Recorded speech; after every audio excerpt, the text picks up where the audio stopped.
The 1980s saw rock music come under fire like never before. The Parents Music Resource Center, or PMRC, led a crusade against explicit lyrics, creating the infamous Filthy 15 list of so-called offensive songs. In this video, we'll explore some of the most controversial rock tracks from that list and their impact.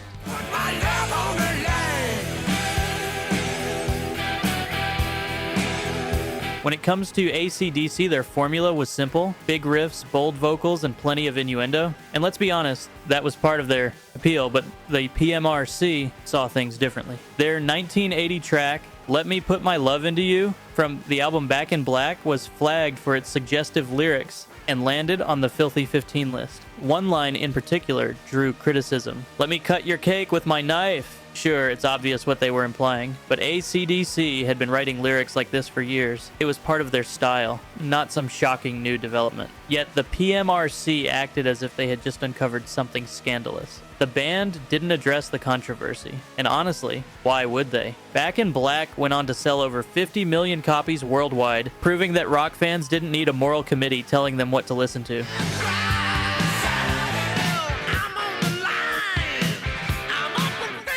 Now, when you think of controversial rock songs, Def Leppard probably isn't the first band that comes to mind, but their 1981 track, High and Dry, Saturday Night, from the album High and Dry, ended up on the Filthy 15 list for promoting alcohol and partying. The lyrics paint a picture of a wild night out, with lines like, I got my whiskey, I got my wine, I got my woman, and this time I'm gonna drink till I get my fill. Basically, it's your classic rock and roll anthem about cutting loose and having fun. But to the PMRC, this was dangerous, irresponsible, and encouraging reckless drinking. Def Leppard never responded to the controversy, probably because it was completely ridiculous. Rock music had been singing about partying for decades, and yet suddenly, this song was a problem. The backlash didn't slow them down at all. By the mid-80s, they were one of the biggest rock bands in the world. I don't plan on slowing down either. Please help me grow this channel by subscribing, and I will make videos till you get your fill.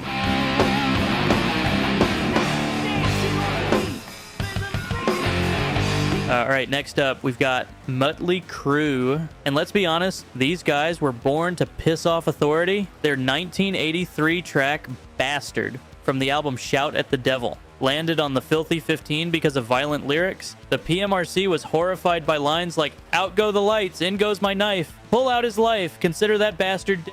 Now, does that sound brutal? Sure, but let's not kid ourselves. This is Mötley Crüe we're talking about. They weren't actually planning assassinations. They were just cranking out raw, rebellious rock.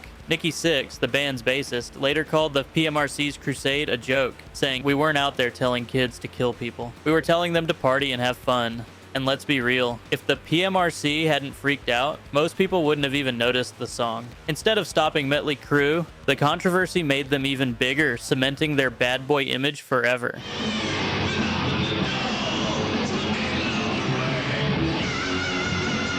If the PMRC was looking for a song to fuel their satanic panic, they found it in Mercyful Fate's Into the Coven. This 1983 track from their debut album Melissa was targeted for its occult themes, with lyrics that describe initiating someone into witchcraft. One verse that got their attention was, come into my coven and become Lucifer's child. To be fair, if you were a concerned parent in the 80s, this probably didn't sound great. But Mercyful Fate wasn't actually recruiting kids into Satanism. Their frontman, King Diamond, had a fascination with the occult, and his theatrical style blurred the line between horror storytelling and music. King Diamond later said, it's just entertainment. If you don't like it, don't listen to it. But of course, the PMRC thought banning it was a better solution. Ironically, the controversy only helped Mercyful Fate's cult status grow, and their influence can be heard in countless metal bands today.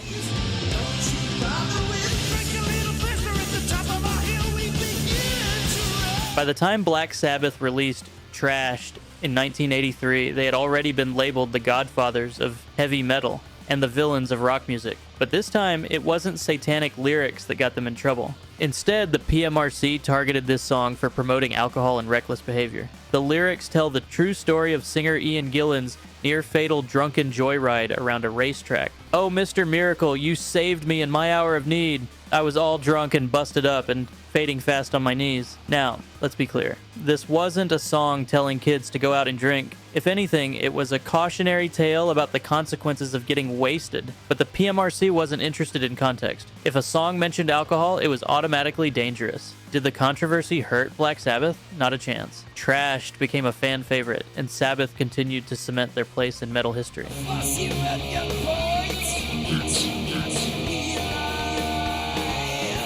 Next up is Judas Priest. If there was ever a song that made the PMRC lose their minds, it was Eat Me Alive. This track, off their 1984 album Defenders of the Faith, was labeled one of the most offensive songs on the Filthy 15 list. Why? Because Tipper Gore and her moral army claimed the lyrics described a violent sexual act, pointing to lines like, "Gonna force you at gunpoint to eat me alive." Now let's be real. Judas Priest wasn't exactly writing lullabies, but was this song really the threat to society the PMRC made it out to be? Rob Halford, the band's legendary frontman, later laughed off the controversy, saying, "That song was just tongue-in-cheek. We could have written it about a banana, but it just turned out to be about something else." But here's the kicker. The controversy only made Judas Priest more famous. Instead of silencing them, the PMRC gave them more power than ever. And that, my friends, is what we call metal justice.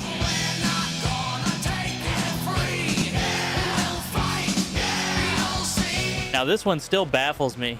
Twisted Sisters We're Not Gonna Take It made the Filthy 15 not for sex, drugs, or satanic imagery, but for violence. And honestly, that's a stretch. The PMRC claimed the song's music video encouraged rebellion and aggression, particularly the scene where a strict father gets knocked through a wall. But let's be real, this was cartoonish, slapstick humor, more in line with a Saturday morning cartoon than anything genuinely violent. Dee Snider, the band's outspoken frontman, wasn't about to sit back and take it, pun intended. He famously testified in front of Congress in 1985, calling out the PMRC's hypocrisy. His response: "The only violence in our song is the violence of freedom of speech being taken away. The controversy didn't hurt Twisted Sister one bit. If anything, it boosted their popularity, turning this song into an even bigger anthem of defiance, which, ironically, proved their whole point."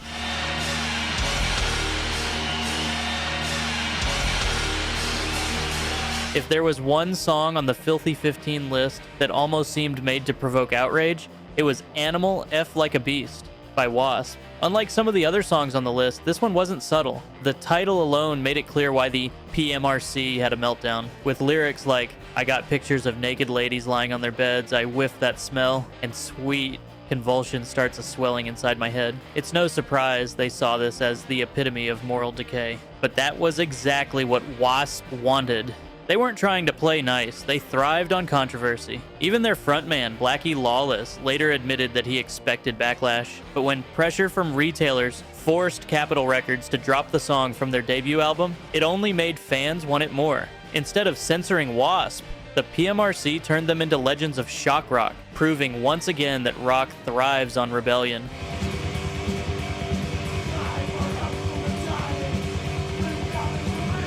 But finally, if there was one band that scared the hell out of the PMRC, it was Venom. By the mid-'80s, they had already built a reputation for dark, aggressive, and blatantly satanic lyrics. Their 1985 track, Possessed, from the album of the same name, was a no-brainer for the Filthy 15 list, with lyrics like, "I am possessed by all that is evil, the dead of night, I come alive." It's easy to see why the PMRC freaked out. Unlike some bands that used satanic imagery as a gimmick, Venom leaned into it fully, pushing boundaries with their music and stage presence. Of course, the PMRC saw this as proof that metal was corrupting the youth, but Venom, they just saw it as good publicity. Frontman Kronos later said, "We wanted to be the band that parents were afraid of. Mission accomplished." And thanks to the controversy, Venom became even more legendary, influencing the rise of extreme metal. Looking back, it's almost laughable how the PMRC reacted to these songs. In the 1980s, they treated rock and metal like a genuine threat to society, claiming that explicit lyrics would corrupt the youth. But did any of that actually happen? Not really. Fast forward to today, and these songs barely raise an eyebrow. Music has become way more explicit, and the same themes that once sparked outrage, sex, violence, drugs, and the occult are now mainstream across all genres, not just rock and metal. Songs today openly discuss topics that would have gotten an artist banned in the 80s, yet no one is calling for hearings in Congress.